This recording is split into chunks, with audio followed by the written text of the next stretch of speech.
ಇಲ್ಲ ಇಲ್ಲ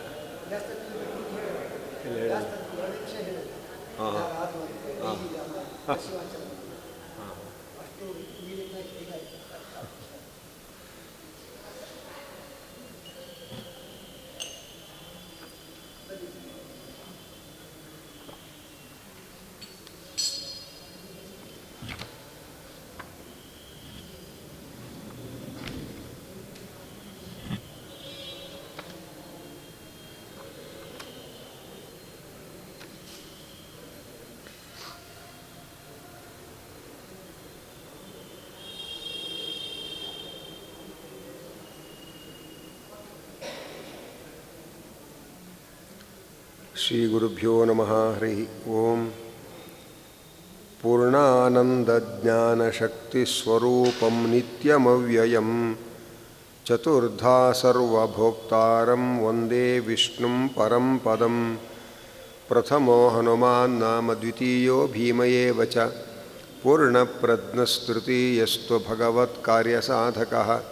ಪೂಜ್ಯಾಯ ರಾಘವೇಂದ್ರಾಯ ಸತ್ಯಧರ್ಮರತಾಯ ಚ ಭಜತಾಂ ಕಲ್ಪವೃಕ್ಷಾಯ ನಮತಾಂ ಕಾಮಧೇನವೇ. ಓಂಕಾರದ ವಿವರಣೆಯನ್ನು ನಿನ್ನೆ ಕೇಳ್ತಾ ಇದ್ವಿ. ಅನೇಕ ಅರ್ಥಗಳನ್ನು ನಿನ್ನೆ ಸ್ಮರಣೆ ಮಾಡಿಕೊಂಡಿದ್ದೇವೆ. ಭಗವಂತ ಎಲ್ಲರ ಒಳಗೆ ಪ್ರವೇಶ ಮಾಡ್ತಾನೆ.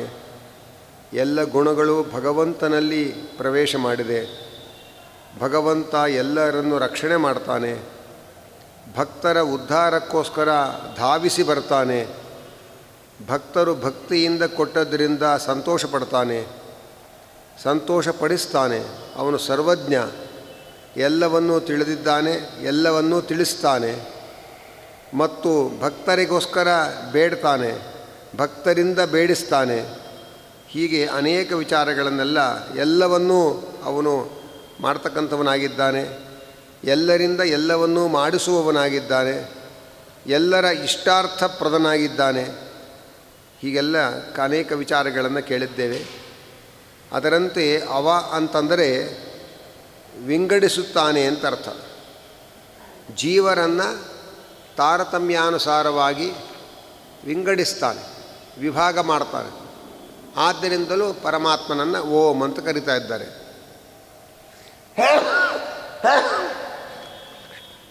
ಅದರಂತೆ ಅವ ವೃದ್ಧವು ಅಂತ ಅಂದರೆ ನಿತ್ಯದಲ್ಲಿಯೂ ಸಮೃದ್ಧನಾಗಿದ್ದಾನೆ. ತನ್ನ ಭಕ್ತರನ್ನು ಜ್ಞಾನಾದಿಗಳನ್ನು ತುಂಬಿಸಿ ಅವರನ್ನು ಅಭಿವೃದ್ಧಿಪಡಿಸ್ತಾನೆ. ಹೀಗೆ ತಾನು ನಿತ್ಯದಲ್ಲಿಯೂ ಅಭಿವೃದ್ಧಿಯನ್ನು ಹೊಂದಿರುವವನು. ತನ್ನ ಭಕ್ತರನ್ನು ಜ್ಞಾನಾದಿಗಳನ್ನು ಕೊಟ್ಟು ಅಭಿವೃದ್ಧಿಪಡಿಸುವವನು. ಆದ್ದರಿಂದ ಅವನನ್ನು ಓಂ ಅಂತ ಕರೀತಾರೆ. ಇದಲ್ಲದೆ ದಶಾವತಾರಗಳು, ಭಗವಂತನ ಅನೇಕ ಅವತಾರಗಳು ಓಂಕಾರದ ಅರ್ಥದಲ್ಲಿ ಅಡಕವಾಗುತ್ತೆ.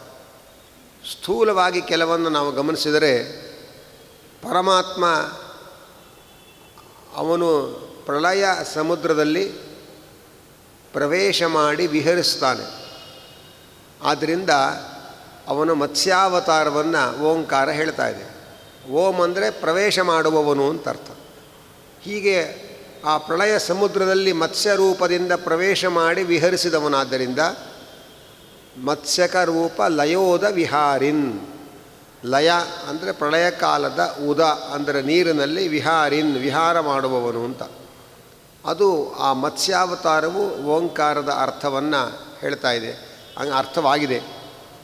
ಮಂದರ ಪರ್ವತ ಕುಸಿದಾಗ ಮಂದರ ಪರ್ವತವನ್ನು ಎತ್ತುವುದಕ್ಕೋಸ್ಕರ ಭಗವಂತ ಕ್ಷೀರ ಸಮುದ್ರದಲ್ಲಿ ಕೂರ್ಮನಾಗಿ ಪ್ರವೇಶ ಮಾಡಿದ.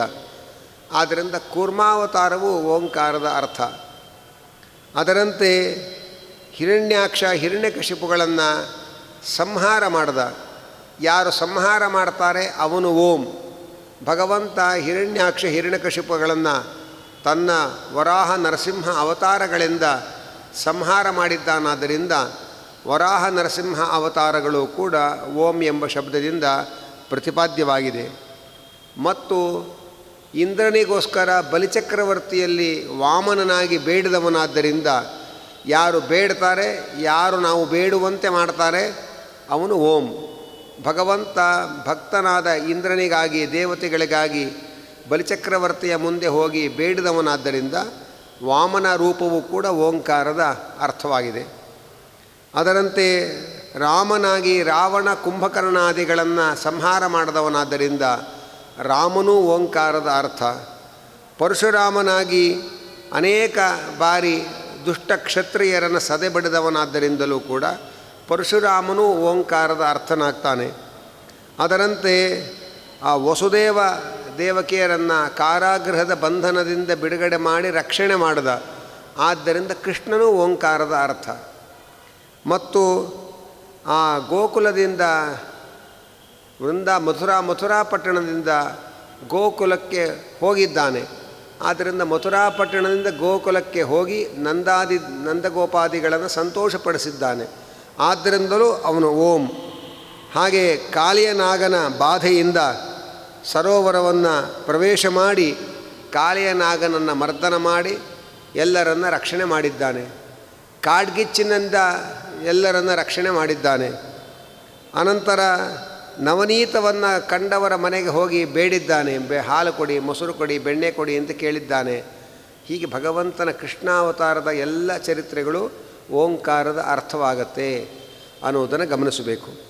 ಅದರಂತೆ ಪರಮಾತ್ಮ ತ್ರಿಪುರಾಸುರರನ್ನು ಕೊಂದಿದ್ದಾನಾದ್ದರಿಂದ ಬುದ್ಧಾವತಾರವೂ ಕೂಡ ಓಂಕಾರದ ಅರ್ಥವಾಗಿದೆ.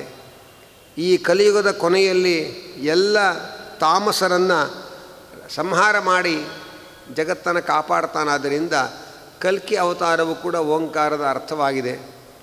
ಅದರಂತೆ ಜ್ಞಾನವನ್ನು ಕೊಡತಕ್ಕ ವ್ಯಾಸ, ಕಪಿಲ, ದತ್ತಾತ್ರೇಯಾದಿ ರೂಪಗಳು ಕೂಡ ಜ್ಞಾನವನ್ನು ಕೊಡುವ ರೂಪಗಳಾದ್ದರಿಂದ ಜ್ಞಾನವನ್ನು ಕೊಡುವವನು ಅಂತ ಓಂಕಾರದ ಅರ್ಥ. ಆದ್ದರಿಂದ ಆ ಅವತಾರಗಳು ಓಂಕಾರದ ಅರ್ಥವಾಗತ್ತೆ ಅನ್ನೋದನ್ನು ಚಿಂತನೆ ಮಾಡಬಹುದು.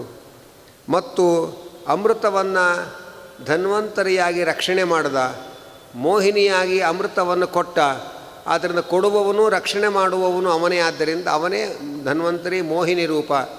ಅದು ಓಂಕಾರದ ವಿವರಣೆಯಾಗಿದೆ.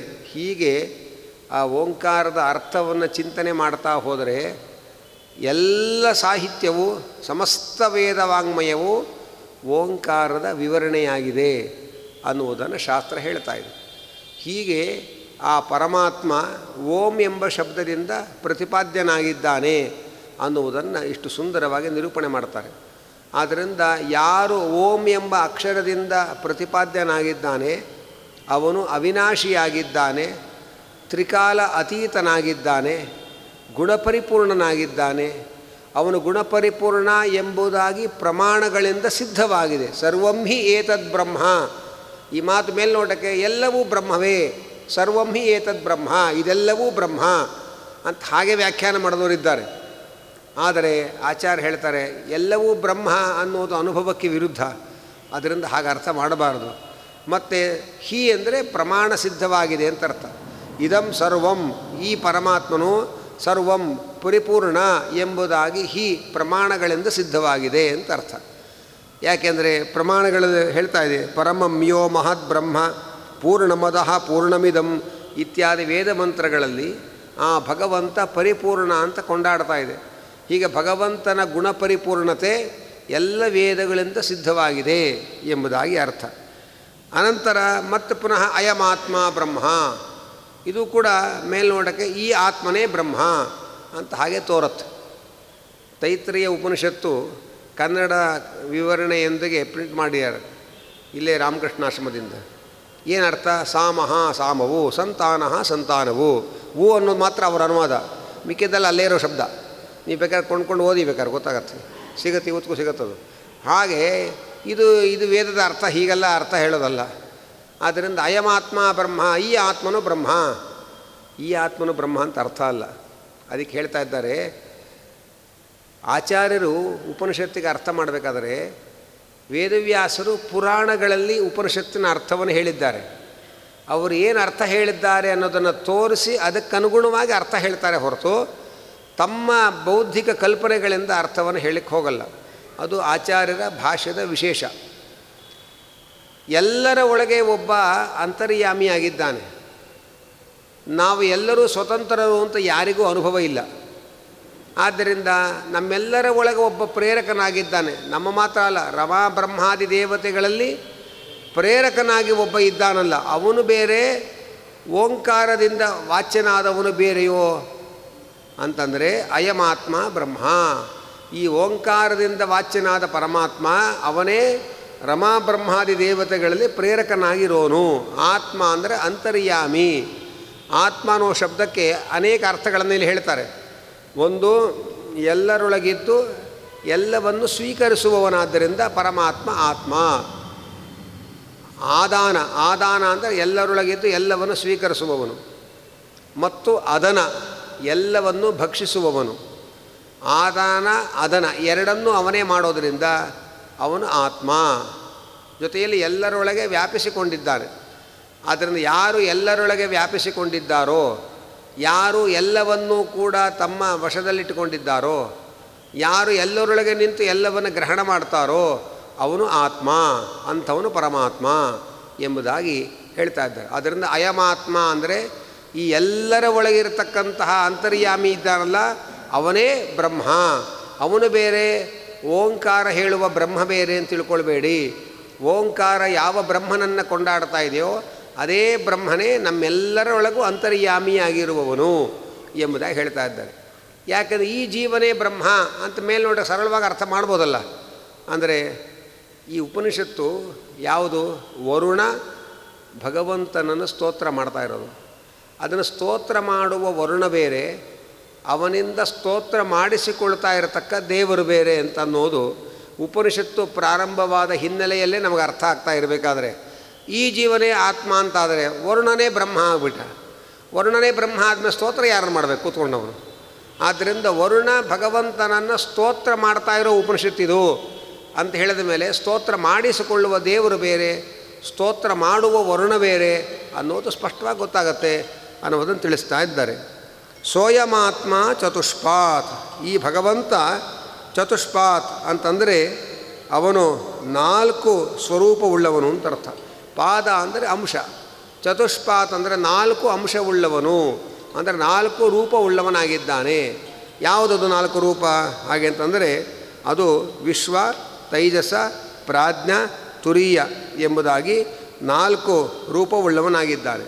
ಆ 4 ರೂಪಗಳು ಯಾವುದು, ಅದು ಎಲ್ಲಿದೆ, ಏನು ಮಾಡುತ್ತೆ, ಅದರ ಸ್ವರೂಪ ಎಂಥದ್ದು ಅನ್ನೋದನ್ನು ಮುಂದೆ ಉಪನಿಷತ್ತು ವಿವರಿಸ್ತಾ ಹೋಗುತ್ತೆ. ಜಾಗರಿತ ಸ್ಥಾನ ಬಹಿಪ್ರಜ್ಞ ಸಪ್ತಾಂಗ 19 ಮುಖ ಸ್ಥೂಲಭುಕ್ ವೈಶ್ವಾನರ ಪ್ರಥಮ ಪಾದ. ಆ ಭಗವಂತನ ಮೊದಲನೆಯ ಅಂಶ ವಿಶ್ವ ಎಂಬ ರೂಪ, ಅದನ್ನೇ ವಿಶ್ವಂಭರ ಅಂತಲೂ ನಾವು ಹೇಳ್ತೇವೆ. ಆ ವಿಶ್ವ ಎಂಬ ರೂಪ ಎಲ್ಲಿದೆ ಅಂತಂದರೆ ಜಾಗರಿತ ಸ್ಥಾನ. ಮನುಷ್ಯ ಎಚ್ಚರಿಕೆ ಇರುವಾಗ ಆ ಜೀವ ಎಲ್ಲಿರ್ತಾನೆ? ಕಣ್ಣಿನಲ್ಲಿರ್ತಾನೆ. ಆ ಬಲಗಣ್ಣಿನಲ್ಲಿ ಜೀವನಿಗೆ ಹೊರಗಿನ ವಸ್ತುಗಳ ಜ್ಞಾನವನ್ನು ಉಂಟು ಮಾಡುತ್ತಾ ವಿಶ್ವನಾಮಕ ಪರಮಾತ್ಮ ಇರ್ತಾನೆ ಅನ್ನೋದನ್ನು ಹೇಳ್ತಾ ಇದ್ದಾರೆ. ವೈಶ್ವಾನರ ಬಹಿಪ್ರಜ್ಞ. ಬಹಿಪ್ರಜ್ಞ ಅಂದರೆ ಬಾಹ್ಯ ಪದಾರ್ಥಗಳನ್ನು ತಿಳಿಸಿಕೊಡುವವನು. ನಾವು ಕಣ್ಣು ಬಿಟ್ಟು ಕೂಡಲೇ ಇಷ್ಟೆಲ್ಲ ವಸ್ತುವಿನ ಜ್ಞಾನ ನಮಗೆ ಬರ್ತಾ ಇದೆ. ಈ ಎಲ್ಲ ವಸ್ತುಗಳ ಜ್ಞಾನ ನಮಗೆ ಎಚ್ಚರಿಕೆಯ ಅವಸ್ಥೆಯಲ್ಲಿ ಬರ್ತಾ ಇದೆ. ಆ ಎಚ್ಚರಿಕೆಯ ಅವಸ್ಥೆಯನ್ನು ತಂದುಕೊಟ್ಟು ಎಚ್ಚರಿಕೆಯ ಅವಸ್ಥೆಯಲ್ಲಿ ಹೊರಗಿನ ಎಲ್ಲ ಪದಾರ್ಥಗಳ ಜ್ಞಾನ ನಮಗೆ ಬರುವಂತೆ ಮಾಡುವವನು ವಿಶ್ವನಾಮಕ ಪರಮಾತ್ಮ. ಆದ್ದರಿಂದ ಜಾಗರಿತ ಸ್ಥಾನ ಬಹಿಪ್ರಜ್ಞ. ಬಹಿಪ್ರಜ್ಞ ಅಂದರೆ ಹೊರಗಿನ ವಸ್ತುಗಳನ್ನು ತಿಳಿಸಿಕೊಡುವವನು ಅಂತರ್ಥ. ಮತ್ತು ಅವನು ಸಪ್ತಾಂಗ 7 ಅವಯವ ಉಳ್ಳವನಾಗಿದ್ದಾನೆ ಅಂತ ಇದ್ದಾರೆ. 7 ಅವಯವ ಅಂತಂದರೆ ಅದಕ್ಕೆ ಹೇಳ್ತಾ ಇದ್ದಾರೆ. 7 ಅವಯವ ಅಂತಂದರೆ ಪರಮಾತ್ಮ ಅವನು 4 ತೋಳುಗಳು, 2 ಪಾದಗಳು, 6 ಆಯಿತು. ಇನ್ನೊಂದು ಆನೆಯ ಸೊಂಡಿಲು, ಒಟ್ಟು 7 ಅವಯವ ಉಳ್ಳವನು. ಆನೆಯ ಸೊಂಡಿಲು ಯಾಕೆ ಬಂತು ಮಧ್ಯ ಇಲ್ಲಿ ಅಂದರೆ 19 ಮುಖ, 19 ಮುಖಗಳಿದೆ ಈ ವಿಶ್ವ ಅನ್ನುವ ಭಗವಂತನ ರೂಪಕ್ಕೆ. 19 ಮುಖಗಳಲ್ಲಿ ಇತ್ತ ಕಡೆ 9, ಹತ್ತ ಕಡೆ 9, 18 ಮುಖಗಳು ಪುರುಷಾಕಾರದ ಮುಖಗಳು. ಮಧ್ಯದ ಮುಖ ಗಜಮುಖ. ಹಾಗಾಗಿ ಆನೆಯ ಸೊಂಡಿಲು ಒಂದು ಅವಯವ ಕೈ, ಜೊತೆಗೆ 4 ತೋಳುಗಳು ಮತ್ತು 2 ಪಾದಗಳು. ಹೀಗೆ 7 ಅವಯವ 19 ಮುಖಗಳು ಉಳ್ಳದ್ದಾಗಿದೆ ವಿಶ್ವರೂಪ. ಏಕೋನವಿಂಶತಿ ಮುಖ ಹಾಗೆ ಅಂತ ಇದ್ದಾರೆ. ಮತ್ತು ಸ್ಥೂಲ ಭುಕ್ ಅಂದರೆ ಸ್ಥೂಲವಾದ ಹೊರಗಿದ ಆನಂದಗಳೇನಿದೆ, ಆ ಹೊರಗಿನ ಸ್ಥೂಲವಾದ ಆನಂದವನ್ನು ನಮಗೆ ಅನುಭವಕ್ಕೆ ಬರುವಂತೆ ಮಾಡುವವನು. ನಾವು ಎಚ್ಚರಿಕೆ ಇದ್ದಾಗ ಯಾವುದನ್ನು ನೋಡಿ ಆನಂದ ಪಡ್ತೇವೆ, ಏನೇನು ವಸ್ತುಗಳನ್ನು ತಿಂದು ಆನಂದ ಪಡ್ತೇವೆ. ಹೀಗೆ ಸ್ಥೂಲವಾದ ಪದಾರ್ಥಗಳಿಂದ ಏನು ನಮಗೆ ಆನಂದದ ಅನುಭವ ಆಗತ್ತೆ, ಆ ಸ್ಥೂಲವಾದ ಪದಾರ್ಥಗಳಿಂದ ನಮಗೆ ಆನಂದವನ್ನು ಅನುಭವಕ್ಕೆ ತಂದು ಕೊಡುವವನು ವಿಶ್ವ ಎಂಬ ಪರಮಾತ್ಮ.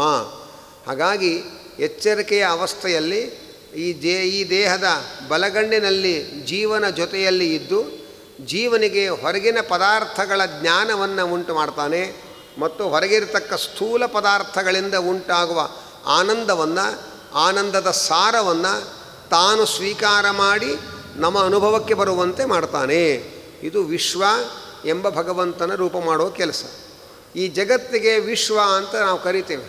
ವಿಶ್ವ ಅಂದರೆ ಏನು ಅರ್ಥ ಅಂದರೆ ವಿಶ್ವಂ ಸ್ಥೂಲಂ ಸಮುದ್ದಿಷ್ಟಂ. ವಿಶ್ವಂ ಅಂದರೆ ಕಣ್ಣಿಗೆ ಕಾಣುವ ಸ್ಥೂಲ ಪ್ರಪಂಚ ಅಂತ ಅರ್ಥ. ಅದಕ್ಕೆ ವಿಶ್ವ ಅಂತ ಹೆಸರು. ಅದನ್ನು ಹೇಳ್ತಾ ಇದ್ದಾರಲ್ಲಿ. ಆ ಪರಮಾತ್ಮನಿಗೆ ವೈಶ್ವಾನರ ಅಂತಲೂ ಕರೀತಾರೆ. ವೈಶ್ವಾನರ ಅಂತ ಯಾಕೆ ಕರೀತಾರೆ ಅಂದರೆ ವಿಶ್ವಂ ಸ್ಥೂಲಂ ಸಮುದ್ದಿಷ್ಟಂ ಸರ್ವಗಮ್ಯತ್ವ ಹೇತುತಃ. ವಿಶ್ವ ಅಂದರೆ ಎಲ್ಲರ ಜ್ಞಾನಕ್ಕೆ ಗೋಚರವಾಗುವುದು ಅಂತ ಅರ್ಥ. ಎಲ್ಲರ ಜ್ಞಾನಕ್ಕೆ ಗೋಚರವಾಗತಕ್ಕಂಥದ್ದು ಈ ಜಗತ್ತು. ಆದ್ದರಿಂದ ಇದಕ್ಕೆ ವಿಶ್ವ. ಈ ವಿಶ್ವಕ್ಕೆ ಸಂಬಂಧಪಟ್ಟವನಾದ್ದರಿಂದ ಅವನಿಗೆ ವೈಶ್ವ ಅಂತ ಕರೀತಾರೆ. ಮತ್ತು ನರ ಅಂತ ಅವನಿಗೆ ಹೆಸರು. ನರ ಅಂತ ನಮಗೂ ಹೆಸರು, ನರ ಅಂತ ಅವನಿಗೂ ಹೆಸರು. ಹೆಸರು ಸಮಾನ ಆದರೂ ಕೂಡ ಅರ್ಥ ಅವರವರ ಯೋಗ್ಯತೆಗೆ ಅನುಗುಣವಾಗಿ. ನರ ಅಂತಂದರೆ ಪರಮಾತ್ಮನಿಗೆ ಯಾಕೆ ಹೆಸರು ಅಂದರೆ ರಾ ಅಂದರೆ ಕ್ಷಯ, ನರ ಅಂದರೆ ಕ್ಷಯರಹಿತನಾದವನು, ನಾಶ ಇಲ್ಲದವನಾದ್ದರಿಂದ ಅವನಿಗೆ ನರ ಅಂತ ಹೆಸರು. ರಾ ಅಂದರೆ ಆನಂದ, ನರ ಅಂದರೆ ಆನಂದ ಇಲ್ಲದೇ ಇರೋರಾದ್ದರಿಂದ ನಾವು ನರ. ನಮ್ಮ ಯೋಗ್ಯತೆಗೆ ಅನುಗುಣವಾಗಿ ಅದಕ್ಕೆ ಅರ್ಥ ಆಗತ್ತೆ. ಆದ್ದರಿಂದ ಭಗವಂತ ವಿಶ್ವಕ್ಕೆ ಸಂಬಂಧಪಟ್ಟವನು ಅಂದರೆ ಎಲ್ಲರ ಕಣ್ಣಿಗೆ ಕಾಣ್ತಾ ಇರತಕ್ಕ ಪ್ರಪಂಚದ ಜ್ಞಾನವನ್ನು ನಮಗೆ ಉಂಟು ಮಾಡುವವನಾದ್ದರಿಂದ ವಿಶ್ವಕ್ಕೆ ಸಂಬಂಧಪಟ್ಟವನಾದ್ದರಿಂದ ವೈಶ್ವ ಮತ್ತು ನಾಶರಹಿತನಾದ್ದರಿಂದ ನರ ಎರಡೂ ಸೇರಿ ವೈಶ್ವಾನರ ಎಂಬುದಾಗಿ ಆಗಿದೆ ಅಂತ ಹೇಳ್ತಾ ಇದ್ದಾರೆ. ಇಲ್ಲಿ ಒಂದು ವಿಶೇಷ ಏನು ಹಾಗೆ ಅಂತಂದರೆ ಆ ಪರಮಾತ್ಮನ ತೈಜಸ ರೂಪ ಅಂತ ಇನ್ನೊಂದು ಬರುತ್ತೆ ಮುಂದೆ, ವಿಶ್ವ ತೈಜಸ ಅಂತ. ಅದರ ಆಕಾರವೂ ಹೀಗೆ ಇರೋದು. ಅದಕ್ಕೂ 19 ಮುಖಗಳು, ಮಧ್ಯದ ಗಜಮುಖ ಮತ್ತು 4 ತೋಳುಗಳು, 2 ಪಾದಗಳು, ಹೀಗೆ ಒಟ್ಟು 7 ಅವಯವ. ತೈಜಸ ರೂಪವು ಇದೇ ತರಹ ಇರುತ್ತೆ. ಆದರೆ ತೈಜಸ ರೂಪದ ಕೆಲಸ ಬೇರೆ, ಅದಿರುವ ಸ್ಥಾನ ಬೇರೆ.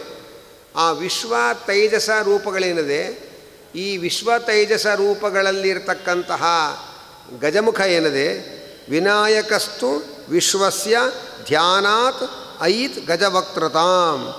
ವಿನಾಯಕ ಗಜಮುಖನಾಗಿದ್ದಾನೆ. ಗಜಮುಖ ಯಾಕೆ ಆಗಿದ್ದಾನೆ ಅನ್ನೋದಕ್ಕೆ ಬೇರೆ ಬೇರೆ ಪುರಾಣ ಕಥೆಗಳು ನಾವು ಕೇಳಿರ್ತೇವೆ. ಆದರೆ ಯಾವುದೇ ಕಥೆ ಕೇಳಿದ ಮೇಲೂ ಕೂಡ ಆನೆಯ ಮುಖವೇ ಬರುವಂಥ ಸಂದರ್ಭ ಯಾಕೆ ಒದಗಿ ಬಂತು, ಬೇರೆ ಇನ್ಯಾವುದಾದ್ರೂ ಪ್ರಾಣಿಯ ಮುಖ ಬರ್ಬೋದಿತ್ತಲ್ಲ ಅಂತ ಪ್ರಶ್ನೆ ಕೇಳಿದರೆ ಅದಕ್ಕೆ ಹೇಳ್ತಾ ಇದ್ದಾರಲ್ಲಿ, ಆ ವಿಶ್ವ ಎಂಬ ಭಗವಂತನ ಮಧ್ಯದ ಗಜಮುಖವನ್ನು ಉಪಾಸನೆ ಮಾಡಿದವನಾದ್ದರಿಂದ ಇವನು ಗಜಮುಖನಾದ ಅಂತ ಹೇಳ್ತಾ ಇದ್ದಾರೆ.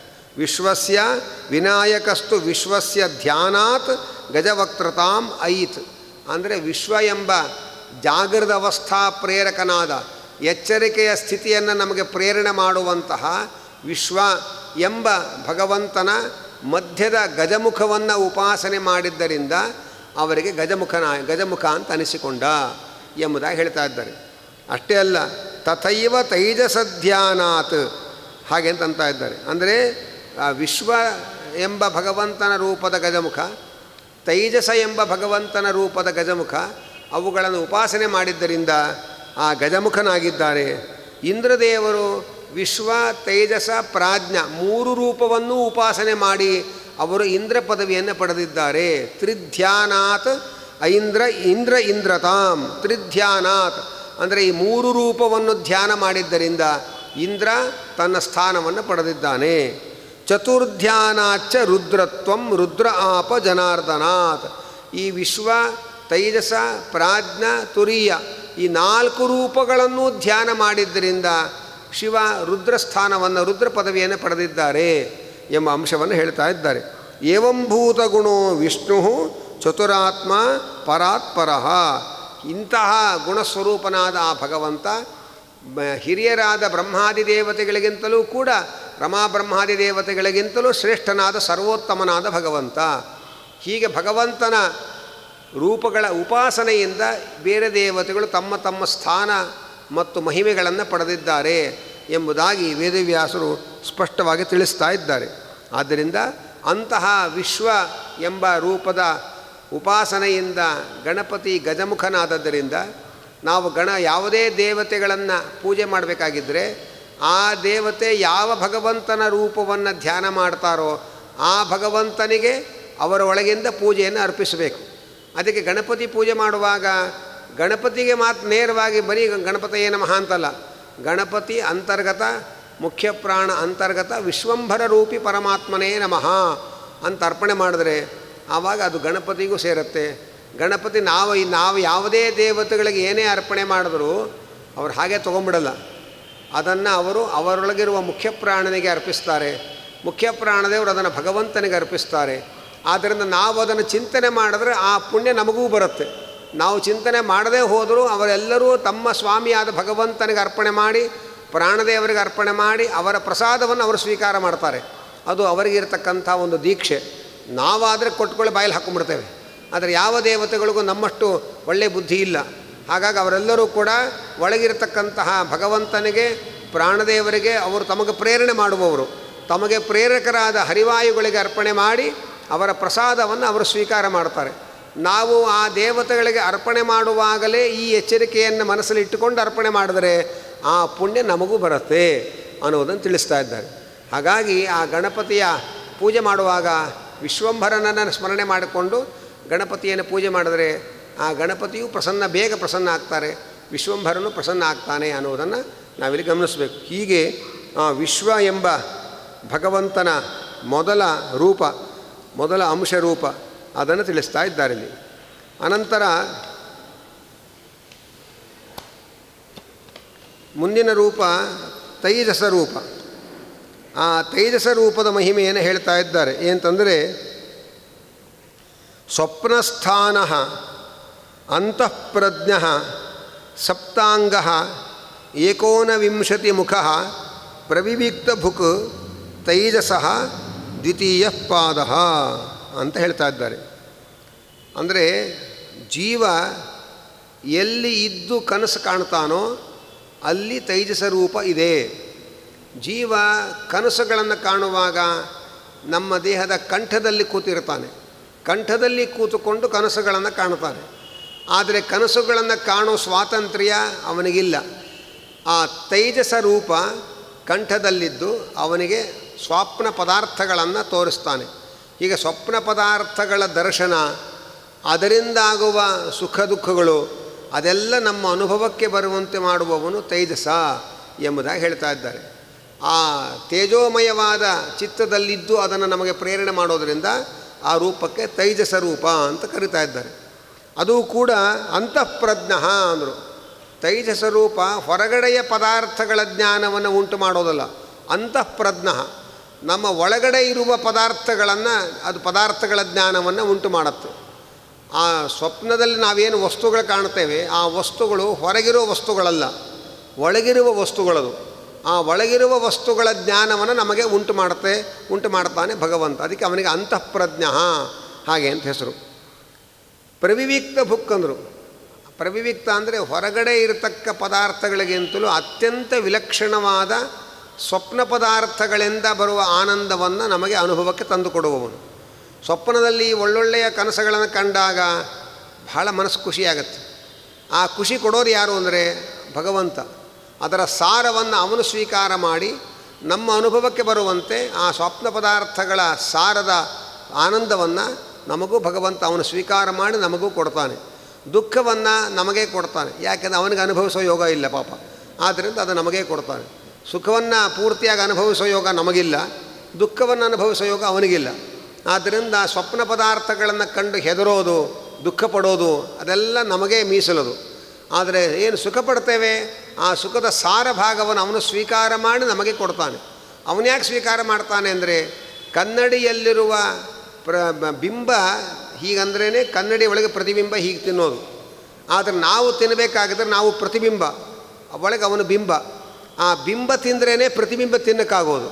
ಆದರೆ ನಾವು ಉಣ್ಣಬೇಕಾಗಿದ್ದರೆ ಬಿಂಬನಾಗಿ ಅವನು ಉಣ್ಣಬೇಕು. ಅದಕ್ಕೋಸ್ಕರ ಅವನು ಸ್ವೀಕಾರ ಮಾಡ್ತಾನೆ ಹೊರತು ಅವನಿಗೇನೋ ಅದರ ಅವಶ್ಯಕತೆ ಇದೆ ಅಂತ ತಿನ್ನೋದಲ್ಲ ಅವನು.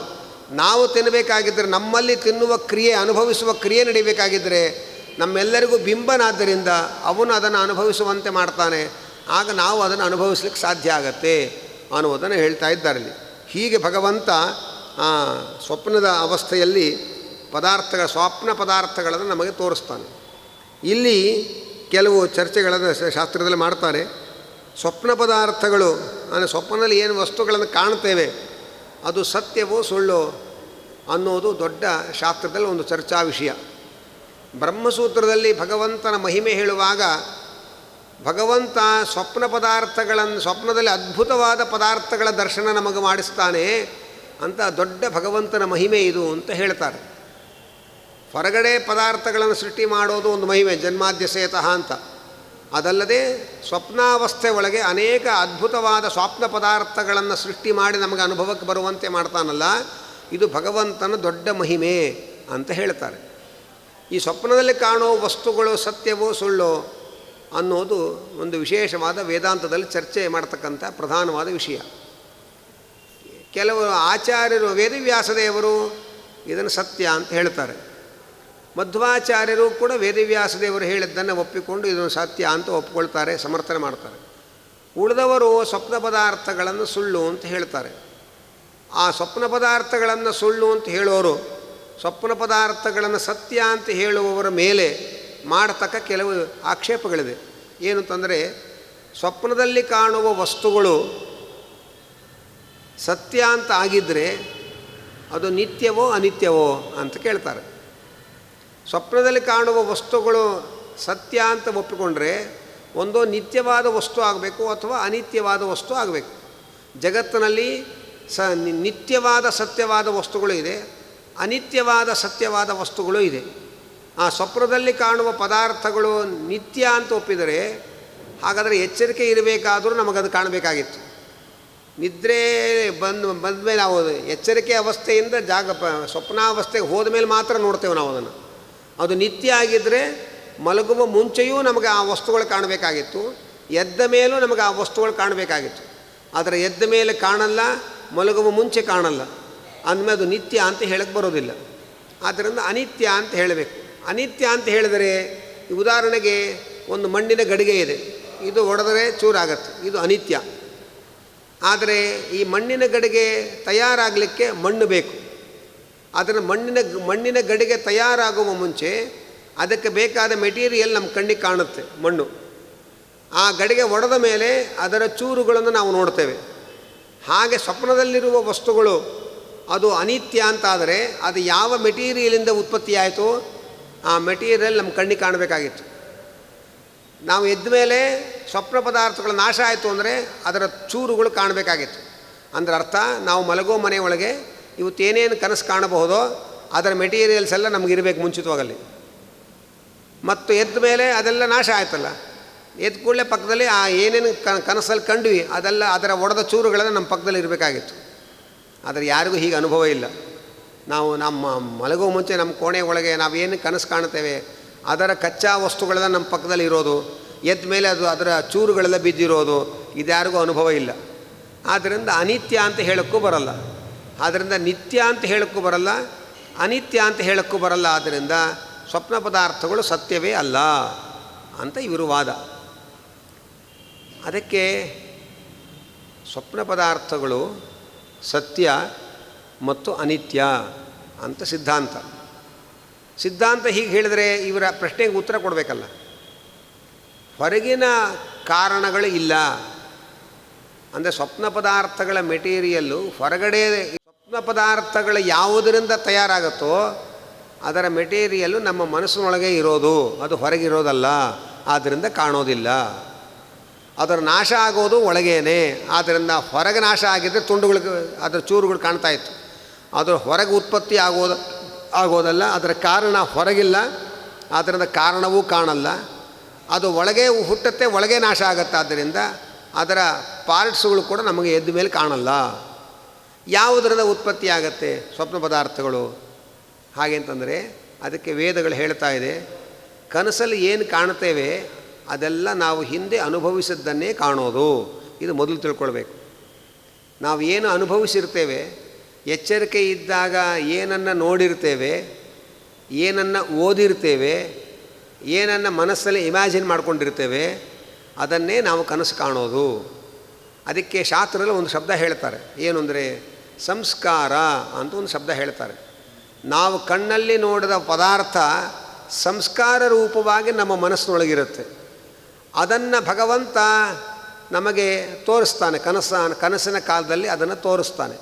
ಇದು ಅರ್ಥ ಆಗಬೇಕಾಗಿದ್ದರೆ, ಯಾವುದೋ ಒಂದು ಸುಂದರವಾದ ದೃಶ್ಯವನ್ನು ನಾವು ವಿಡಿಯೋ ಮಾಡಿರ್ತೇವೆ, ಸಿ ಡಿ ಒಳಗೆ ಇರುತ್ತದು. ಅದನ್ನು ಪ್ಲೇ ಮಾಡಿದಾಗ ಎಂದೋ ನಡೆದು ಹೋದ ದೃಶ್ಯವನ್ನು ಸಿ ಡಿ ಪ್ಲೇ ಮಾಡಿದಾಗ ನಾವು ನೋಡ್ತೇವೆ. ಯಾರದೋ ಒಬ್ಬರ ಪ್ರವಚನವನ್ನು ಸಿ ಡಿ ಹಾಕಿಕೊಂಡು ಕೇಳುತ್ತೇವೆ. ಆದರೆ ಆ ಪ್ರವಚನಗಳು ಸಿ ಡಿ ಒಳಗೆ ಸಂಗ್ರಹ ಆಗಿರುತ್ತೆ. ಅದನ್ನು ಪ್ಲೇ ಮಾಡಿದಾಗ ಅದನ್ನು ನಾವು ಕೇಳಬಹುದು. ಆಗಿದ್ದನ್ನು ಮಾತ್ರ ಸಿ ಡಿ ಸಂಗ್ರಹ ಮಾಡುತ್ತೆ ಹೊರತು ಆಗದೇ ಇರೋದನ್ನೆಲ್ಲ ಸಿ ಡಿ ಸಂಗ್ರಹ ಮಾಡೋಕ್ಕಾಗಲ್ಲ.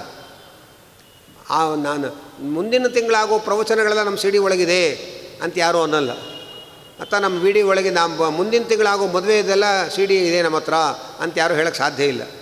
ಅದನ್ನು ಸಿ ಡಿ ಒಳಗೆ ಯಾವುದು ಆಗಿದೆ ಅದು ಮಾತ್ರ ರೆಕಾರ್ಡ್ ಇರುತ್ತೆ ಹೊರತು ಮುಂದೆ ಆಗೋದೆಲ್ಲ ಸಿ ಡಿ ಒಳಗೆ ಯಾರಿಗೂ ರೆಕಾರ್ಡ್ ಆಗೋಕ್ಕೆ ಸಾಧ್ಯ ಇಲ್ಲ.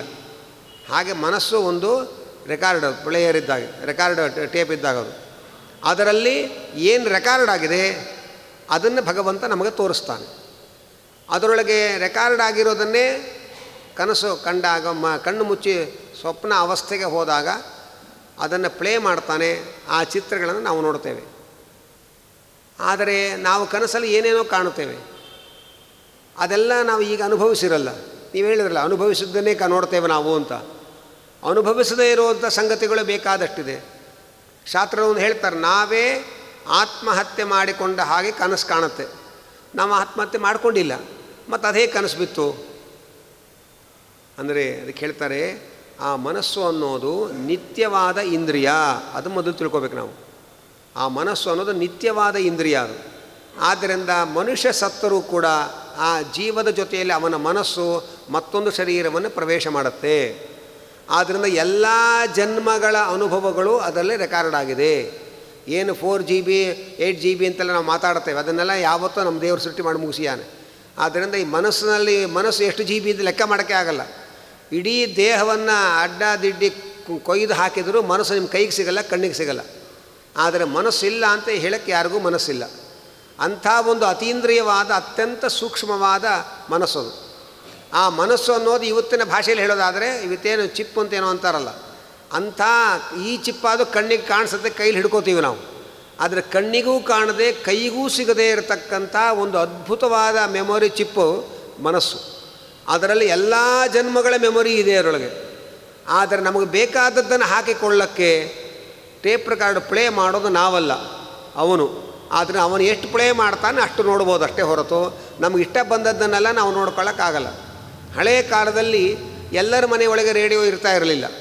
ಹಾಗಾಗಿ ಪಕ್ಕದ ಮನೆಯ ರೇಡಿಯೋ ಹಾಕಿದರೆ ಇವರು ಗೋಡೆ ಕಿವಿ ಕೊಟ್ಟು ಹಾಡುಗಳನ್ನ ಕೇಳ್ತಾ ಇರೋರು. ಯಾಕೆ ನಮಗೆ ರೇಡಿಯೋ ತೊಗೊಳಕ್ಕೆ ಶಕ್ತಿ ಇಲ್ಲ. ಪಕ್ಕದ ಮನೆಯವರು ತೊಗೊಂಡಿದ್ದಾರೆ. ಅವರು ರೇಡಿಯೋದಿಂದ ಅವ್ರ ಮನೆ ಕಿಟಕಿಯಿಂದ ಏನು ಹಾಡುಗಳು ಕೇಳಿಸುತ್ತೆ ಅದನ್ನು ನಿಂತ್ಕೊಂಡು ನಾವು ಕೇಳಿಸ್ಕೊಳ್ತಾ ಇದ್ವಿ. ನಮಗೆ ಆಸೆ ಆದರೂ ಕೂಡ ಅವ್ರಿಗೆ ಬೇಜಾರಾದರೆ ಅವ್ರು ಆಫ್ ಮಾಡಿಬಿಡ್ತಾಯಿದ್ರು. ಅದರಲ್ಲಿ ಪಕ್ಕದ ಮನೆಯ ರೇಡಿಯೋನ ನಮಗಿಷ್ಟ ಬಂದು ಹಾಕಿ ಕೇಳೋಕ್ಕಾಗಲ್ಲ. ಅವ್ರು ಏನು ಹಾಕಿರ್ತಾರೆ ಅದನ್ನು ಕೇಳಬೇಕಷ್ಟೇ ನಾವು. ಅವ್ರು ಎಲ್ಲಿಗೆ ಆಫ್ ಮಾಡ್ತಾರೆ ಅಷ್ಟೇ. ನಮ್ಗೆ ಇಷ್ಟ ಆದರೂ ಒಂದೇ, ಇಷ್ಟ ಆಗದೆ ಆದರೂ ಒಂದೇ. ಹಾಗೆ ಇದು ಇನ್ನೊಬ್ಬರ ಅಧೀನವಾದ ಟೇಪ್ ರೆಕಾರ್ಡರ್ ಇದು. ಹಾಗಾಗಿ ಇದನ್ನು ಟೇಪ್ ರೆಕಾರ್ಡ್ರು, ಕ್ಯಾಸೆಟ್ಟು ಎಲ್ಲ ಇನ್ನೊಬ್ಬರದು. ಅವರು ಎಷ್ಟು ಪ್ಲೇ ಮಾಡ್ತಾರೆ, ಎಲ್ಲಿಂದ ಎಷ್ಟು ಪ್ಲೇ ಮಾಡ್ತಾರೆ ಅಷ್ಟು ಮಾತ್ರ ನಾವು ನೋಡಬಹುದೇ ಹೊರತು ನಾವು ಇಷ್ಟಪಟ್ಟಿದ್ದನ್ನೆಲ್ಲ ನೋಡೋಕ್ಕೆ ನಮಗೆ ಈ ಸ್ವಾತಂತ್ರ್ಯ ಇಲ್ಲ. ಆದ್ದರಿಂದ ಒಳ್ಳೆಯ ಸುಂದರವಾದ ಶೃಂಗಾರದ ಕನಸು ಕಾಣಬೇಕು ಅಂತ ಮಲಗಿದ ಹುಡುಗನಿಗೆ ಭಯಂಕರವಾದ ಭೂತ ಪ್ರೇತಗಳ ಕನಸು ಬಿದ್ದು ಗಾಬರಿ ಆದರೂ ಆಶ್ಚರ್ಯ ಅಲ್ಲ. ಯಾಕೆಂದರೆ ಇವನು ಬಯಸಿದ್ದನ್ನೇ ಇವನು ನೋಡೋದಕ್ಕೆ ಇವನಿಗೆ ಸ್ವಾತಂತ್ರ್ಯ ಇಲ್ಲ, ತೋರಿಸೋನು ಇನ್ನೊಬ್ಬ ಇದ್ದಾನೆ. ಸಿನಿಮಾ ಟ್ಯಾಕ್ಸಿಗೆ ಹೋದ ಮೇಲೆ ಅವರು ಹಾಕಿ ಸಿನಿಮಾ ನಾವು ನೋಡಬೇಕೇ ಹೊರತು ನಮಗೆ ಈ ಸಿನಿಮಾ ಬೇರೆ ಸಿನಿಮಾ ಹಾಕಿರಿ ಅಂತ ಗಲಾಟೆ ಮಾಡಿದ್ರೆ ಅವ್ರು ಹೇಗೆ ಹಾಕ್ತಾರೆ? ಆದ್ದರಿಂದ ಅವರು ಹಾಕಿದ ಸಿನಿಮಾ ನಾವು ನೋಡ್ಕೊಂಡು ಬರಬೇಕೇ ಹೊರತು ನಮಗೆ ಬೇಕಾಗಿರೋ ಸಿನಿಮಾ ಅವರು ಹಾಕಲ್ಲ. ಅದರಂತೆ ಈ ಒಂದು ದೇಹವೇ ಒಂದು ಥಿಯೇಟರ್ ಅಂತ ಇಟ್ಕೊಂಡ್ರೆ ಆ ಮನಸ್ಸನ್ನು ರಚಿತ ಪರದೆಯ ಮೇಲೆ ಭಗವಂತ ನಮ್ಮ ನಮ್ಮ ಹಿಂದಿನ ನಾನಾ ಜನ್ಮಗಳ ಸಂಸ್ಕಾರಗಳನ್ನು ಪ್ರಾಜೆಕ್ಟ್ ಮಾಡಿ ತೋರಿಸ್ತಾನೆ. ಅವನೆಷ್ಟು ತೋರಿಸ್ತಾನೆ, ಏನು ತೋರಿಸ್ತಾನೆ ಅದನ್ನು ನೋಡಬೇಕು. ಅಷ್ಟೊತ್ತು ನಾವು ನೋಡ್ಬೋದು ಅಷ್ಟೇ. ಆಮೇಲೆ ಅವನು ಅದನ್ನು ಆಫ್ ಮಾಡಿದ್ರೆ ನಮಗೆ ಎಚ್ಚರಿಕೆ ಆಗುತ್ತೆ. ಹೀಗೆ ಸ್ವಪ್ನ ಪದಾರ್ಥಗಳನ್ನು ನಮ್ಮ ಜನ್ಮಾಂತರದ ಈ ಜನ್ಮದಲ್ಲಿ ಅನುಭವಿಸಿದ್ದು ಅಂದರೆ ಬರೀ ನಾವು ಅನುಭವಿಸೋದು ಅಂತ ಅರ್ಥ ಅಲ್ಲ. ಕಣ್ಣಲ್ಲಿ ನೋಡಿದ್ದು, ಕಿವಿಯಲ್ಲಿ ಕೇಳಿದ್ದು, ಮನಸ್ಸಲ್ಲಿ ಅಂದುಕೊಂಡದ್ದು, ಏನೋ ಪುಸ್ತಕ ಓದಿದ್ದು, ಯಾವುದೋ ಸಿನಿಮಾನಲ್ಲಿ ಹೋಗಿ ಏನೋ ನೋಡಿರ್ತೇವೆ ಅಥವಾ ಎಲ್ಲೋ ನಾಟಕಕ್ಕೆ ಹೋಗಿ ಏನೋ ನೋಡಿರ್ತೇವೆ. ಅಂತೂ ನಾವು ಅನುಭವಿಸಿದ್ದೇನಿದೆ ನಮ್ಮ ಇಂದ್ರಿಯಗಳಿಂದ ಅದೆಲ್ಲವೂ ರೆಕಾರ್ಡ್ ಆಗುತ್ತೆ. ಅದನ್ನೇ ಹೇಳ್ತಾರೆ, ಮನಸ್ಸು ಅನ್ನೋದು ಒಂದು ಸಣ್ಣ ಕ್ಯಾಸೆಟ್ಟು ಟೇಪ್ ರೆಕಾರ್ಡ್ರದು. ಟೇಪ್ ರೆಕಾರ್ಡು ಅದು ಇಂಥದ್ದನ್ನೇ ರೆಕಾರ್ಡ್ ಮಾಡ್ಕೋಬೇಕು, ಇಂಥ ರೆಕಾರ್ಡ್ ಮಾಡ್ಕೋಬಾರ್ದು ಅನ್ನೋ ವಿವೇಕ ಟೇಪ್ ರೆಕಾರ್ಡ್ರಿಗೆ ಇರಲ್ಲ.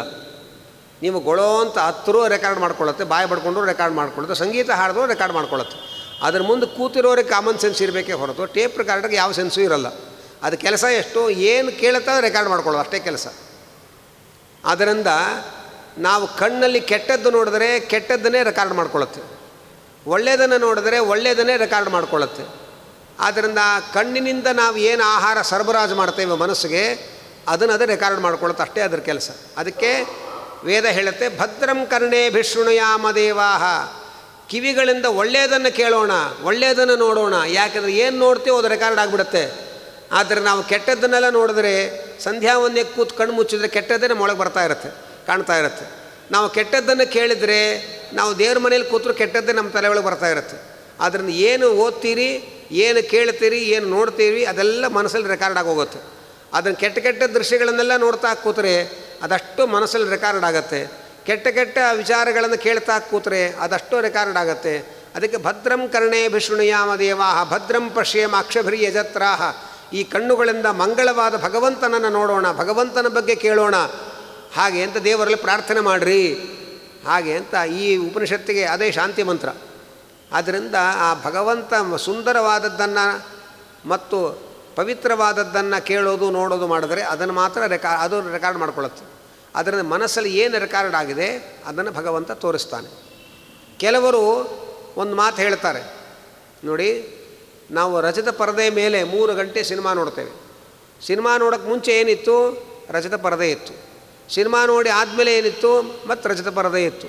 3 ಗಂಟೆ ನೋಡಿದ್ದು ಬರೀ ಸುಳ್ಳದು, ಪರದೆ ಮಾತ್ರ ಸತ್ಯ ಅಂತ ಹೇಳಿಬಿಟ್ಟು ಈ ಉದಾಹರಣೆ ಕೊಡ್ತಾರೆ. ಹೌದಲ್ಲ ನಮಗೂ ತಲೆ ಅಲ್ಲಾಡಿಸ್ಬಿಡ್ತೇವೆ ನಾವು. ಆದ್ದರಿಂದ ಬ್ರಹ್ಮ ಒಂದೇ ಸತ್ಯ, ಕಾಣೋ ಪ್ರಪಂಚವೆಲ್ಲ ಸಿನಿಮಾ ನೋಡಿದಾಗೆಲ್ಲ ಬರೀ ಸುಳ್ಳದು ಅಂತ ಹಾಗೆ ತಂದು ನಿಲ್ಲಿಸ್ಬಿಡ್ತಾರೆ ಉದಾಹರಣೆಯನ್ನು ಕೊನೆಗೆ. ಆದರೆ ಸುಳ್ಳು ಸಿನಿಮಾ ನೋಡೋಕ್ಕೆ ಅವ್ರು ಯಾಕೆ ಕೋಟಿಗಟ್ಟಲೆ ಖರ್ಚು ಮಾಡಬೇಕಾಯ್ತು?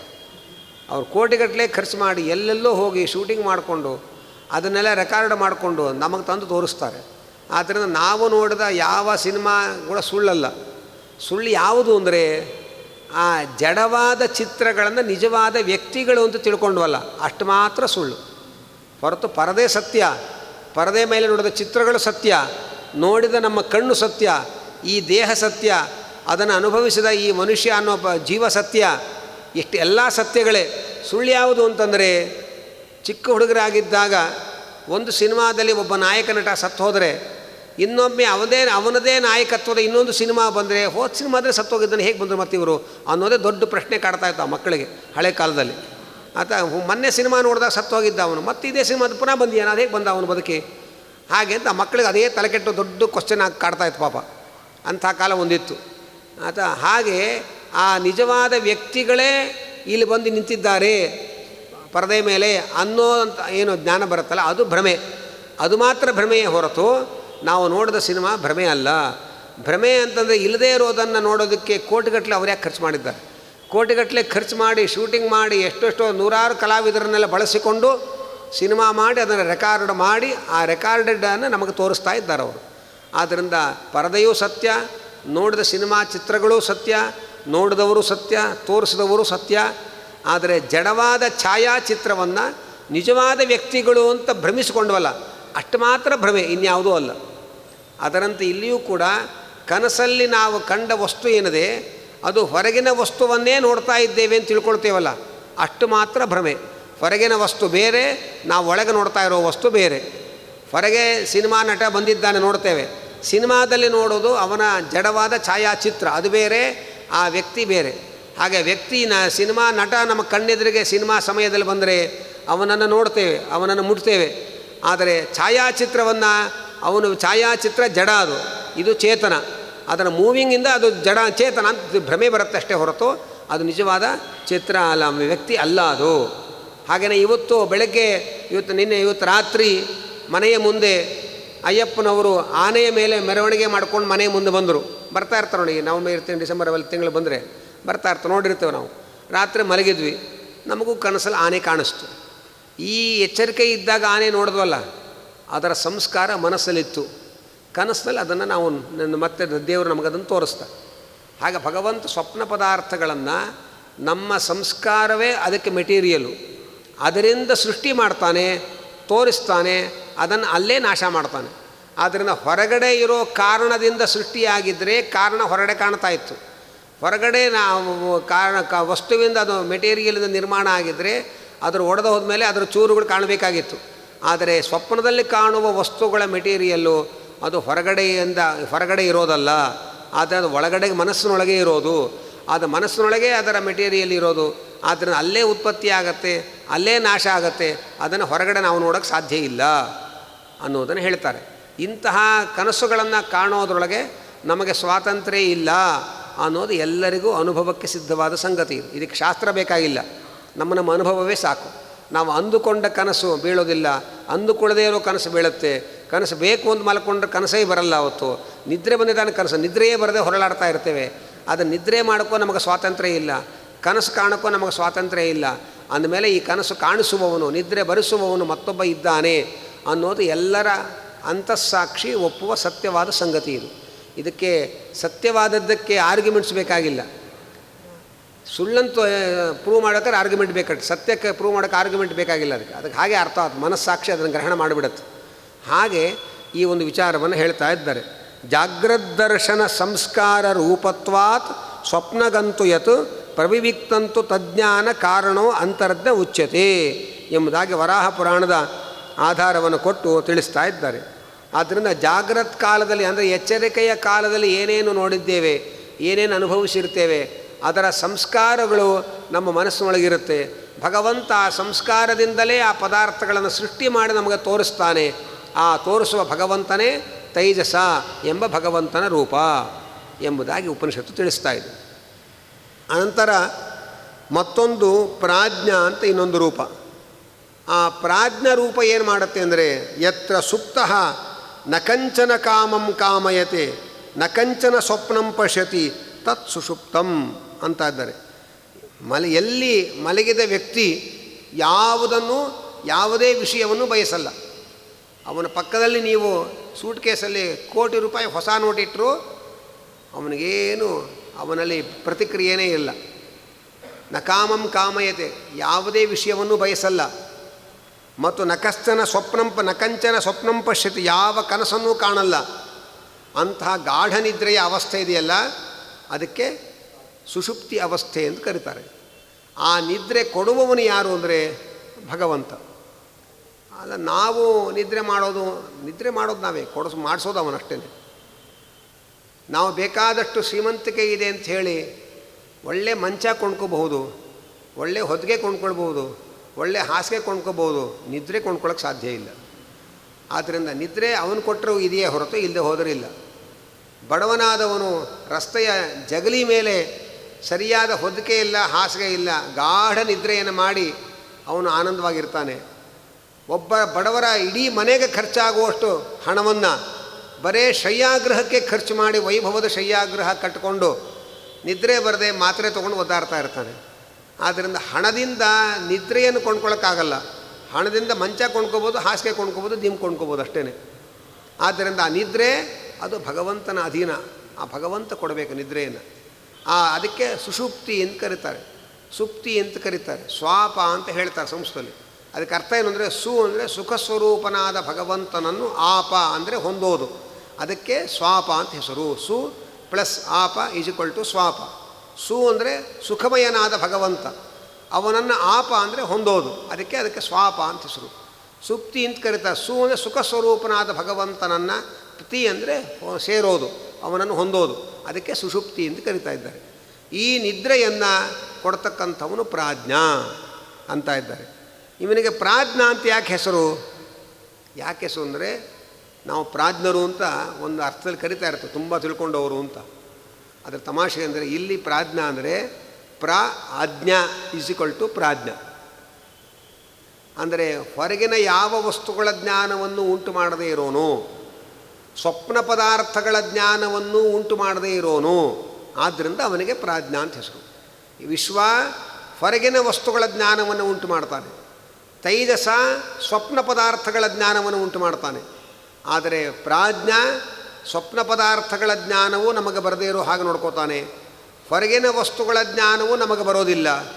ಆದ್ದರಿಂದ ಹೊರಗಿನ ವಸ್ತುಗಳನ್ನು, ಸ್ವಪ್ನ ವಸ್ತುಗಳನ್ನು ನಮಗೆ ಅದರ ಜ್ಞಾನ ಬರದೇ ಇರೋ ಹಾಗೆ ಮಾಡ್ತಾನಾದ್ದರಿಂದ ಪ್ರಾಜ್ಞಾ ಅಂತ ಇದರ ಅರ್ಥವನ್ನು ಹೇಳ್ತಾರೆ. ಆದರೆ ನಿದ್ರೆ ಒಳಗೂ ಕೆಲವುದರ ಜ್ಞಾನ ನಮಗಿರುತ್ತೆ ಅನ್ನೋದಂತ ಸೂಕ್ಷ್ಮ ಹೇಳ್ತಾರೆ. ಏನು ಅಂತಂದರೆ ಚಿತ್ತಸ್ಥೋ ದರ್ಶಯೇತ್ ಯಸ್ಮ ತೇಜಸ ಸ್ವಪ್ನಕೃದ್ಧರಿ ನ ಕಾಮಯೇನ್ನೈವ ಪಶ್ಯೇತ್ ಜೀವಸ್ವಾತ್ಮತಮೋ ವಿನಾ ಕಾಲಂಚ. ಜೀವನಿಗೆ ಸುಷುಪ್ತಿ ಅವಸ್ಥೆ ಒಳಗೆ ಕೆಲವು ವಿಷಯಗಳ ಜ್ಞಾನ ಇರುತ್ತೆ. ಏನು ಅಂದರೆ ನಾನು ಅನ್ನೋ ಜ್ಞಾನ ಇರುತ್ತೆ. ನಾನು ಮಲಗಿದ್ದೆ ಅಂತ ಹೇಳ್ತಾನೆ ಎದ್ಮಲವನು, ನಾನು ಅನ್ನೋ ಜ್ಞಾನ ಇದೆ. ಇಷ್ಟು ಹೊತ್ತು ಮಲಗಿದ್ದೆ ಅಂತ ಹೇಳ್ತಾನೆ, ಆದ್ದರಿಂದ ಕಾಲದ ಜ್ಞಾನವೂ ಅವನಿಗಿದೆ. ಸುಖವಾಗಿ ಮಲಗಿದ್ದೆ ಅಂತಾನೆ, ಸುಖದ ಜ್ಞಾನವೂ ಇದೆ ಅವನಿಗೆ. ಅದು ಇದೆ ಅಂತ ಗೊತ್ತಾಗಿದ್ದು ಎದ್ದ ಮೇಲೆ ಅವನು ಹೇಳೋ ಮಾತಿಂದ, ಆಗ ನಮಗೆ ಗೊತ್ತಾಗಲ್ಲ. ಮಲಗಿ ಎದ್ದ ಮೇಲೆ ಏನು ಹೇಳ್ತಾನೆ, 5 ಗಂಟೆ ಮಲ್ಕೊಂಡಿದ್ರಿ ನಾನು, ಬೆಳಗ್ಗೆ 7 ಗಂಟೆ ತನಕ ಎಚ್ಚರಿಕೆನೇ ಆಗಲ್ಲ, ಅಂಥ ನಿದ್ದೆ ಬಂತು. ಅಂದರೆ 5 ಗಂಟೆಯಿಂದ 7 ಗಂಟೆ ತನಕ ಮಲಗಿದ್ದೆ ಅಂತ ಕಾಲಜ್ಞಾನ ಇದೆ ಅವನಿಗೆ. ನಾನು ಮಲಗಿದ್ದೆ ಅಂತಂತಾನೆ, ನಾನು ಅನ್ನೋ ಪ್ರಜ್ಞೆ ಇತ್ತು ಅವನಿಗೆ. ಮತ್ತು ಸುಖವಾಗಿ ಮಲಗಿದ್ದೆ ಅಂತ ಹೇಳ್ತಾನೆ, ಅದರ ಸುಖದ ಜ್ಞಾನ ಇದೆ. ಅಷ್ಟೇ ಅಲ್ಲ, ನಾನು ಮಲಗಿದ್ದೆ ನನಗೇನು ಗೊತ್ತೇ ಆಗಲಿಲ್ಲ ಅಂತಾನೆ. ಅಂದರೆ ಅಜ್ಞಾನದ ಜ್ಞಾನವೂ ಇದೆ. ನನಗೇನೂ ಗೊತ್ತಾಗಿಲ್ಲ ಅನ್ನೋ ಜ್ಞಾನ ಬರೋದು ಆವಾಗಲೇ ಮನುಷ್ಯನಿಗೆ. ಎಚ್ಚರಿಕೆ ಹಾಕೊಂಡು ನನಗೆಲ್ಲ ಗೊತ್ತು ಅನ್ಸು ಮಾಡ್ತಾನೆ ಅವನು. ಆದರೆ ನಾನು ಮಲಗಿದ್ದೆ ನನಗೇನು ಗೊತ್ತೇ ಆಗಲಿಲ್ಲ. ಕೆಲವರಿಗೆ ಪುರಾಣದಲ್ಲೂ ಅಂಥ ಅನುಭವ ಆಗ್ತಾ ಇರುತ್ತೆ ಪಾಪ. ಆತ ಮಲಗಿದ್ದರೆ ಅದು ಏನು ಹೇಳಿದ್ರು ನಮಗೇನು ಒಂದು ಅರ್ಥವೇ ಆಗಿಲ್ಲ ಇವತ್ತು ಅಂತಲೇ ಹೇಳ್ತಾ ಇರ್ತೇವೆ ನಾವು. ಒಟ್ಟು ನನಗೇನೂ ಗೊತ್ತಾಗಲಿಲ್ಲ ಅಂತ ನಾವು ಎದ್ದ ಮೇಲೆ ಹೇಳ್ತೇವೆ. ಅದಾಗ ಏನೂ ಗೊತ್ತಾಗಿಲ್ಲ ಅನ್ನೋ ಜ್ಞಾನ ಬಂತಲ್ಲ, ಅಂದರೆ ಅಜ್ಞಾನದ ಜ್ಞಾನ ಬಂತು. ಇಷ್ಟು ಜ್ಞಾನ ಬಿಟ್ಟು ಬೇರೆ ಇನ್ಯಾವ ಜ್ಞಾನವೂ ಇರಲ್ಲ. ನಾನು ಅನ್ನುವ ಜ್ಞಾನ ಇರುತ್ತೆ, ಕಾಲದ ಜ್ಞಾನ ಇರುತ್ತೆ, ಸುಖದ ಜ್ಞಾನ ಇರುತ್ತೆ, ಮತ್ತು ಅಜ್ಞಾನದ ಜ್ಞಾನ ಇರುತ್ತೆ. ಮತ್ತು ಮಲಗಿದ್ದೆ ಅಂತಾನಲ್ಲ, ಆ ಮಲಗುವ ಕ್ರಿಯೆಯ ಜ್ಞಾನ ಇದೆ. ಇಷ್ಟು ಬಿಟ್ಟರೆ ಇನ್ಯಾವ ಜ್ಞಾನವೂ ಇರಲ್ಲ. ಯಾವ ಜ್ಞಾನವೂ ಇರಲ್ಲ ಅಂದರೆ ಯಾವ ಜ್ಞಾನವೂ ಬರದೇ ಇರೋ ಹಾಗೆ ಕಾಪಾಡಿ ನಮಗೆ ನಿದ್ರೆ ಕೊಟ್ಟಿದ್ದಾನೆ ದೇವರು.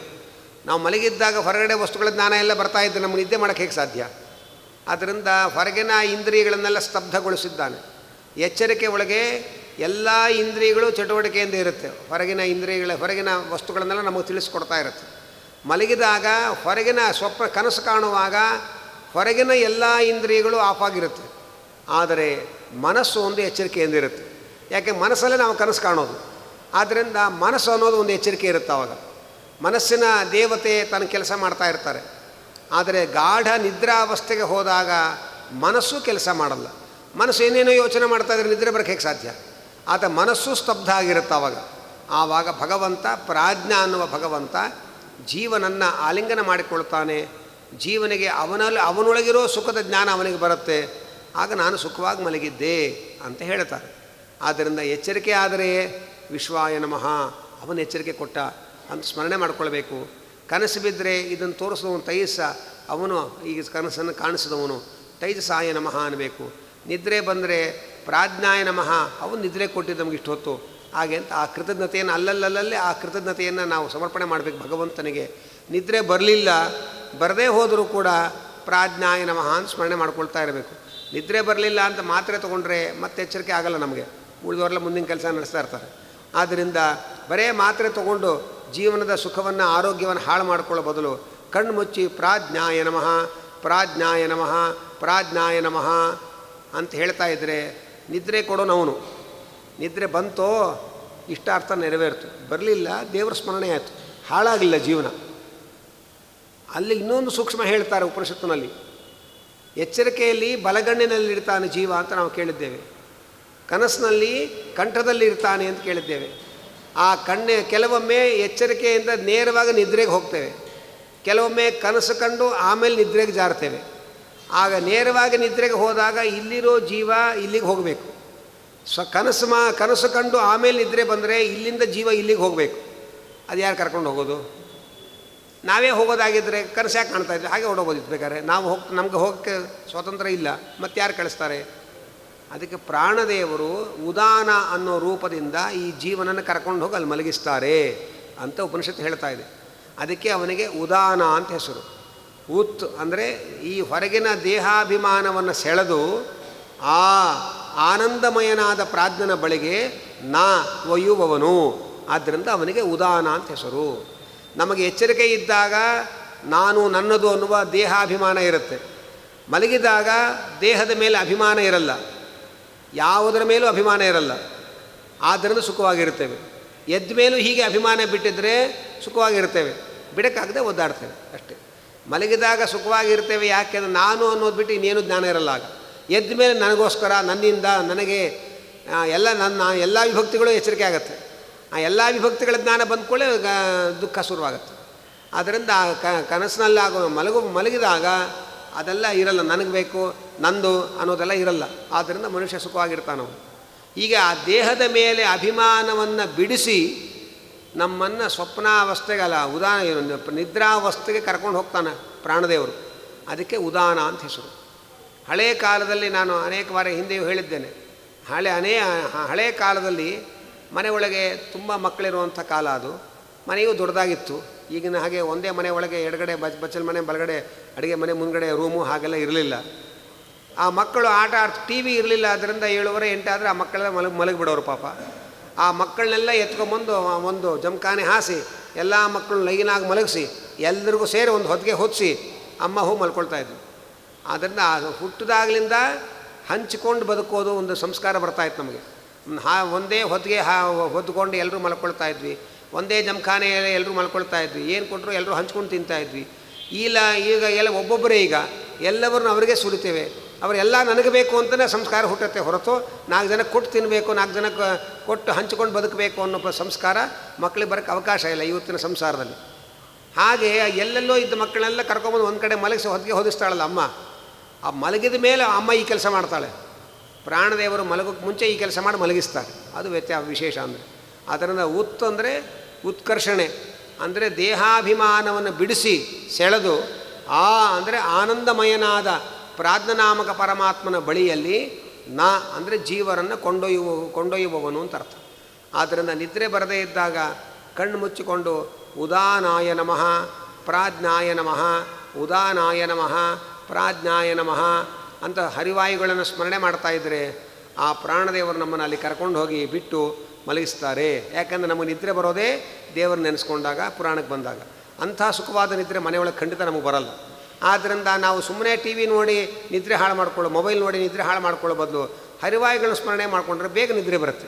ಯಾಕೆಂದ್ರೆ ಕೊಡೋರೇ ಅವರು ಅನ್ನೋದನ್ನು ನಾವು ಅರ್ಥ ಮಾಡಿಕೊಂಡು ಇವತ್ತಿನ ಪ್ರವಚನವನ್ನು ಭಗವಂತ ಅರ್ಪಣೆ ಮಾಡೋಣ ಅಂತ ಹೇಳ್ತಾ, ಹರಯೇ ನಮಃ ಸರ್ವಯಜ್ಞ ಭುಜೇ ನಮಃ.